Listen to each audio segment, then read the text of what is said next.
بسم اللہ الرحمن الرحیم۔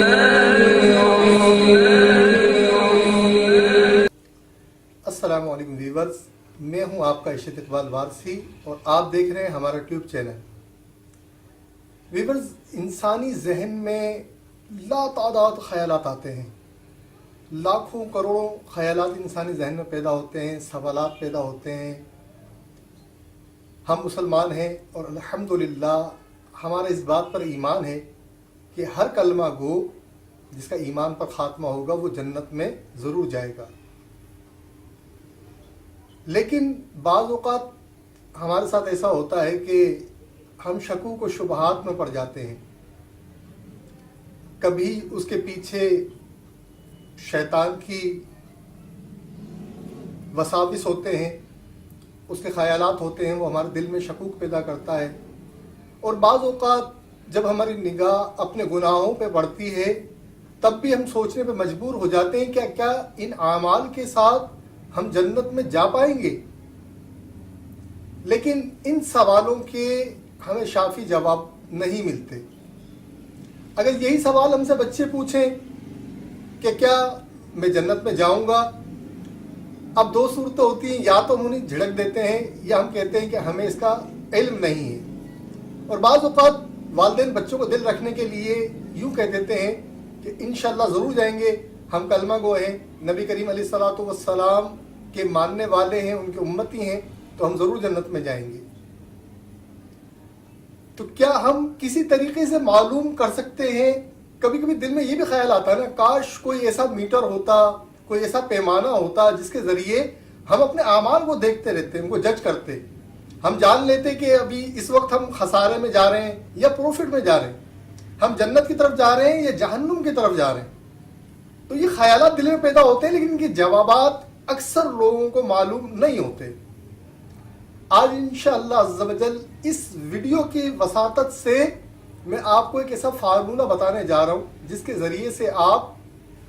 معلوم کر سکتے ہیں کہ کیا میں جنتی ہوں یا نہیں۔ ہر شخص معلوم کر سکتا ہے، ہر وہ شخص جو کلمہ گو ہے،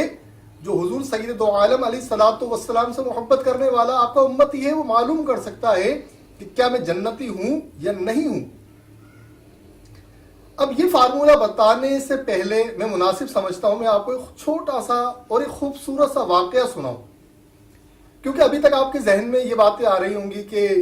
پتہ نہیں ارشد بھائی ہمیں جو باتیں بتائیں گے وہ دنیاوی بات ہے،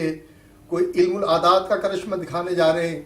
کوئی کیلکولیشن کر کے دکھائیں گے علم الابجد کے ذریعے سے، یا پتہ نہیں کیا کرنے والے ہیں۔ تو جب میں واقعہ سنا دوں گا اس کے بعد آپ کے تمام شکوک، تمام شبہات ختم ہو جائیں گے، اور میں انشاءاللہ ایسی دلیل دوں گا کہ اس دلیل کو دنیا کا کوئی مسلمان بھی رد نہیں کر سکتا، کوئی بھی یہ نہیں کہے گا۔ ہاں، اگر کسی کے دل میں تعصب ہو اور صرف وہ تعصب کی حد تک دلیل کو رد کر دے اور صرف تعصب دل میں رکھے تو اس کا تو کوئی علاج نہیں ہے۔ بہت سے لوگ یوٹیوب پر مجھ سے محبت کرتے ہیں اور اس کا اظہار میں نے گزشتہ چند مہینوں میں دیکھا ہے۔ آپ کی محبت کے لیے میں آپ کا شکر گزار بھی ہوں، اور میں ان لوگوں کا بھی شکر گزار ہوں جنہوں نے مجھے گالیاں بکی۔ وہ اس لیے کہ ان کی گالیاں بکنے سے مجھے مزید ہمت ملی کہ مجھے مزید کام کرنا چاہیے اور اپنی بہتری، اپنی اصلاح بھی کرنی چاہیے، لیکن مجھے مزید کام کرنا چاہیے۔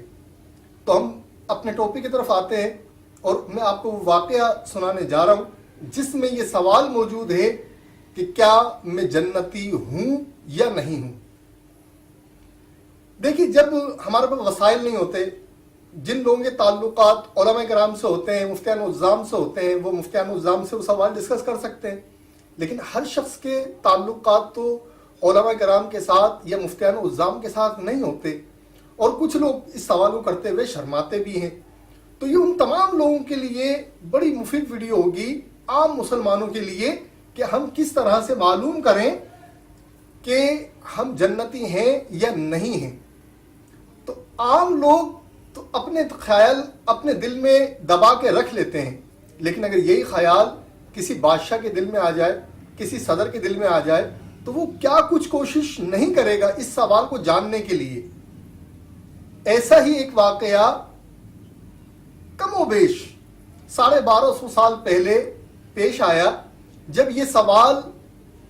عباسی خلیفہ ہارون رشید کے دل میں پیدا ہوا۔ ہارون رشید کے دور کو علم و فضل کا دور کہا جاتا ہے، اگرچہ اس کے بارے میں بہت سے لوگوں کی رائے یہ بھی ہے کہ اس نے سیدنا علی کرم اللہ وجہ الکریم کی اولاد یعنی علویوں پر تشدد بھی کیا اور کچھ ایسے معاملات بھی کیے جو ناپسندیدہ تھے۔ لیکن اگر یہ بات کی جائے کہ علم کی ترویج کے لیے کسی شخص نے اگر بہت زیادہ کام کیا احادیث کی تدوین کے لیے، ان کی اشاعت کے لیے، تو بلا شبہ ہارون رشید ہی ہے۔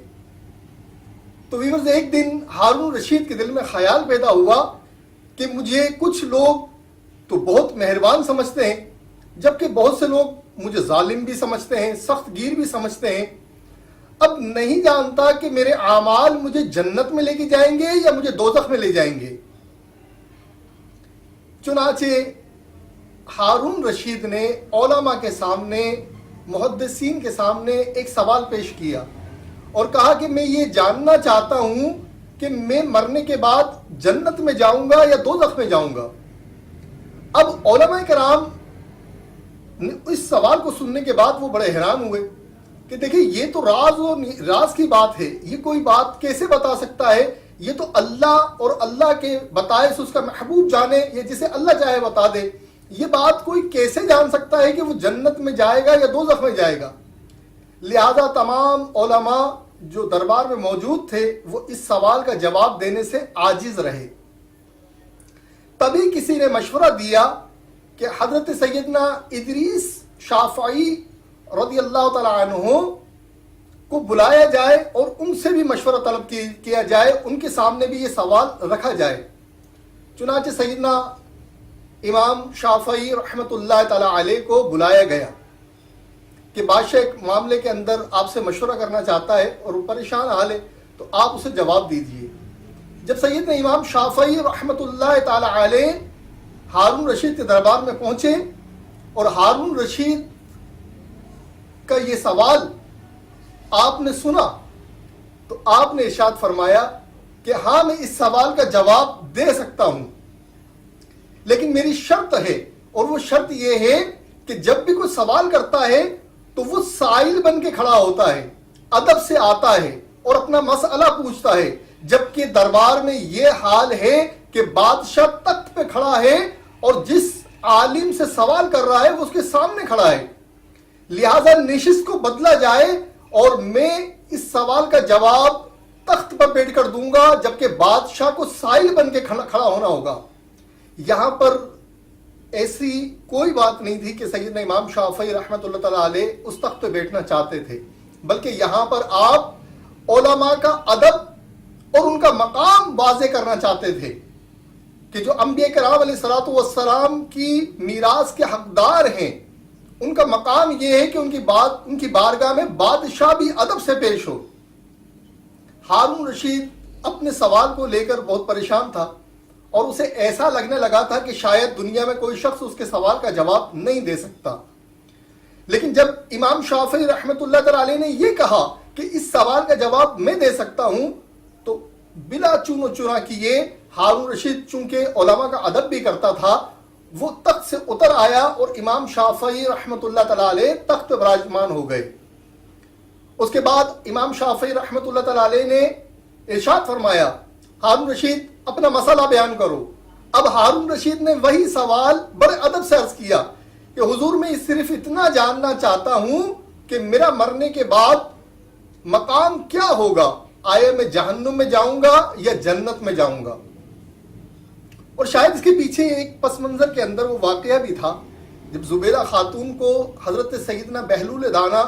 رضی اللہ تعالیٰ عنہ نے جنت کی بشارت دے دی تھی، ایک گھروندا بنا کر کہا تھا کہ یہ جنت کا محل ہے جو میں نے تجھے دیا۔ تو وہ ایک الگ دیگر واقعہ ہے۔ بہرحال جب ہارون رشید نے امام شافعی رحمۃ اللہ تعالیٰ علیہ کی بارگاہ میں اپنا سوال پیش کیا تو آپ نے فرمایا اس کا جواب میں تمہیں دیتا ہوں، لیکن اس سے پہلے میں ایک سوال کروں گا، اس سوال کا تم اگر جواب دو گے تو معلوم ہو جائے گا تم جنتی ہو یا نہیں ہو۔ ہارون رشید نے عرض کی، حضور آپ مجھ سے سوال کیجئے۔ حضرت سیدنا امام شافعی رحمۃ اللہ تعالی علیہ نے ارشاد فرمایا، ہارون رشید تمہاری زندگی میں کبھی کوئی ایسا موقع آیا کہ تم گناہ کرنے جا رہے ہو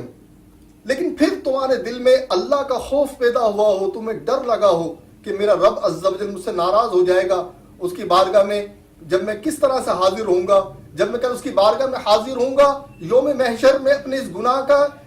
کس طرح سے جواز پیش کروں گا، یہ خوف تمہارے دل میں آیا ہو اور تم نے وہ گناہ چھوڑ دیا، کیا کوئی ایسا ایک واقعہ تمہیں یاد ہے؟ چنانچہ ہارون رشید نے چند لمحے سوچا اور سوچنے کے بعد کہا کہ امام صاحب ایک مرتبہ نہیں، ایسا میری زندگی میں کئی مرتبہ ہوا کہ میرے نفس نے مجھے گناہ کی طرف ترغیب دی، راغب کرنے کی کوشش کی اور میں مائل ہوا ہی چاہتا تھا کہ مجھے اللہ کے خوف نے اس گناہ سے روک دیا اور میں اپنی اس خواہش سے، اپنے نفس کی خواہش سے باز آ گیا اور میں نے وہ گناہ نہیں کیا۔ تو ایسا ایک مرتبہ نہیں بلکہ ایک سے زائد مرتبہ ہوا۔ تو امام شافعی رحمۃ اللہ تعالی علیہ نے ارشاد فرمایا، اے ہارون رشید اگر تم نے یہ جواب دیا ہے کہ تم گناہوں سے صرف اس لیے بچ گئے کہ تمہیں اللہ کا خوف آ گیا تھا تو میں تمہیں یقین دلاتا ہوں کہ تم جنتی ہو۔ اب چونکہ علماء بھی دربار میں موجود تھے، انہوں نے کہا کہ اس کی آپ کوئی دلیل دیجیے، کیونکہ محدثین بھی موجود تھے، انہوں نے کہا کہ قرآن و حدیث سے ہمیں اس کی دلیل دیں، آپ نے کس آیت سے یا کس حدیث کی روشنی میں آپ نے اس سوال کا جواب دیا ہے؟ حضرت امام شافعی رحمۃ اللہ تعالی علیہ نے سورہ نازعات کی آیت نمبر 40 اور آیت نمبر 41 تلاوت فرمائی، جس کا مفہوم یہ ہے، اور جو اپنے رب کے حضور کھڑا ہونے سے ڈرا اور اس نے اپنے نفس کی خواہش کو ٹھکرا دیا اور اپنے نفس کو خواہش سے روکا تو اس کا ٹھکانہ جنت ہی ہے۔ یہ سورہ نازعات کی جب آپ نے آیت پڑھی تو کہا کہ جب رب عز و جل نے خود ارشاد فرما دیا ہے کہ میری بارگاہ کا خوف جس کو آ جائے اور اس کا نفس اسے گناہ کی ترغیب دے اور پھر وہ اس لیے رک جائے کہ اس کا پروردگار ناراض ہوگا، اس کا پروردگار ناراض ہو جائے گا، جسے اپنے رب کا خوف رہا اور وہ گناہ سے رک گیا میرے خوف کی وجہ سے، تو اس کا ٹھکانہ، اس کا بدلہ کیا ہے؟ جنت ہی ہے۔ یہ سورہ نازعات کی آیت نمبر 40-41 کا مفہوم ہے، جسے آپ قرآن مجید سے دیکھ سکتے ہیں۔ تو یہ دلیل جب آپ نے قرآن مجید سے سورہ نازعات کی 2 آیات پڑھ کر دی تو تمام علماء اور محدثین نے اس دلیل کو قبول فرمایا، قبول کیا۔ اس کی روشنی میں معلوم یہ ہوا کہ اگر ہمارے دل میں گناہ کی خواہش پیدا ہوتی ہے، جو ہمارا نفس پیدا کرتا ہے، ہمیں گناہ کی طرف بہکاتا ہے، وہ گناہ کرنے سے پہلے ہمیں ہمارے دل میں اگر یہ خیال آ جاتا ہے، اگر ہمارے دل میں تقویٰ پیدا ہو جائے، اللہ کا خوف پیدا ہو جائے، اس کی محبت پیدا ہو جائے اور ہم اس گناہ سے اس لیے دور رہیں کہ ہمارا رب عز و جل ناراض ہوگا، ہمارا کریم رب جب کل ہم اس کی بارگاہ میں حاضر ہوں گے تو ہم کس طرح جواب دیں گے، تو اگر یہ خوف گناہ کرنے سے قبل اس کے دل میں پیدا ہو جائے، خیال آنے کے بعد اور عمل کرنے سے پہلے، اور وہ گناہ سے رک جائے، تو اللہ کریم کا وعدہ ہے کہ جو اپنے نفس کی خواہشات سے رک گیا اس خوف سے کہ کل مجھے اللہ کے حضور کھڑا ہونا ہے، تو اس کا ٹھکانہ جنت ہی ہے اور اللہ اپنے وعدے کے خلاف نہیں کرتا۔ تو یہ دلیل علماء نے بھی قبول کی، اور یہی دلیل آج تمام مسلمانوں کے لیے بھی ہے کہ جو بھی مسلمان یہ چاہتا ہے